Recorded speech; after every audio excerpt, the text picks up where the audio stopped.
جی توبہ کی کچھ ایسی شرائط ہیں کہ جن کے بغیر نہ وہ صحیح ہوتی ہے اور نہ ہی قبول کی جاتی ہے۔ تو توبہ کی 4 شرائط ہیں۔ تو سب سے پہلے جو توبہ کی شرائط ہے وہ ہے اسلام، یعنی کافر کی توبہ درست ہی نہیں، قبول ہی نہیں جب تک کہ وہ اپنے کفر پر ڈٹا ہوا ہے۔ تو کافر کی توبہ یہی ہے کہ وہ سب سے پہلے اسلام میں داخل ہو جائے۔ پھر اللہ تعالیٰ نے کیا فرمایا ہے کہ اور توبہ ان لوگوں کی نہیں جو برے کام کرتے جاتے ہیں، یہاں تک کہ جب ان میں سے کسی کے پاس موت آ جاتی ہے تو وہ کہتا ہے کہ بے شک میں نے اب توبہ کر لی۔ تو نہ ان لوگوں کی توبہ ہے جو اس حال میں مرتے ہیں کہ وہ کافر ہوتے ہیں، یہی وہ لوگ ہیں جن کے لیے ہم نے دردناک عذاب تیار کر رکھا ہے۔ توبہ کی دوسری شرائط ہے الاخلاص للہ، یعنی خالص اللہ کے لیے۔ انسان گناہ سے توبہ اس لیے کرتا ہے کیونکہ وہ اس کو کرنے کی طاقت نہیں رکھتا۔ تو جیسے کسی کے پاس شراب کے لیے پیسے نہ ہوں تو وہ پینے سے توبہ کر لیتا ہے، حالانکہ اس کے دل میں یہ بات ہوتی ہے کہ اگر اس کے پاس قیمت ہوتی تو اس کو خرید کر پیتا۔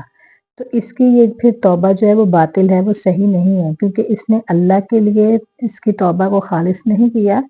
تو اللہ تعالیٰ نے فرمایا کہ اللہ کی عبادت اس طرح کرو کہ دین کو اس کے لیے خالص کرنے والے بن جاؤ۔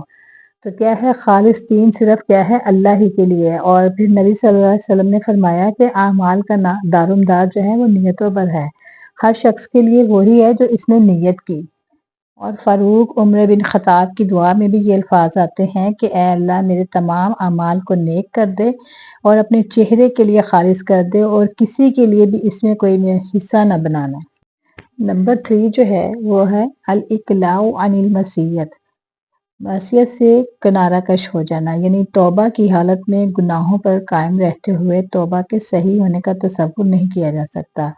اور رہی یہ صورت کہ توبہ کرنے کے بعد گناہ کا دوبارہ ارتکاب کرے، جبکہ اس کی توبہ میں شرطیں پائی گئی ہیں اور ان میں سے یہ بھی ہے کہ وہ گناہ سے کنارہ کش ہو جائے، تو اس کی جو پہلے توبہ ہے وہ باطل نہیں ہوگی، پھر اس کو دوبارہ توبہ کی ضرورت ہوگی۔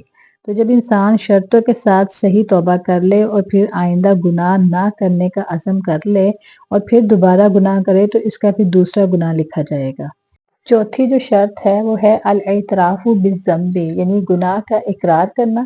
یہ ممکن ہی نہیں کہ آدمی کسی ایسی چیز سے توبہ کرے جس کو وہ گناہ ہی نہیں شمار کر رہا ہے، اس آدمی کی طرح جو اللہ تعالیٰ کے دین میں ایک ایسا مسئلہ ایجاد کر دیتا ہے جو دین میں ہے ہی نہیں، تو وہ اپنی بدعت کو گناہ میں شمار ہی نہیں کرتا، بلکہ وہ تو بدعت کے ذریعے اللہ کا قرب حاصل کر رہا ہوتا ہے۔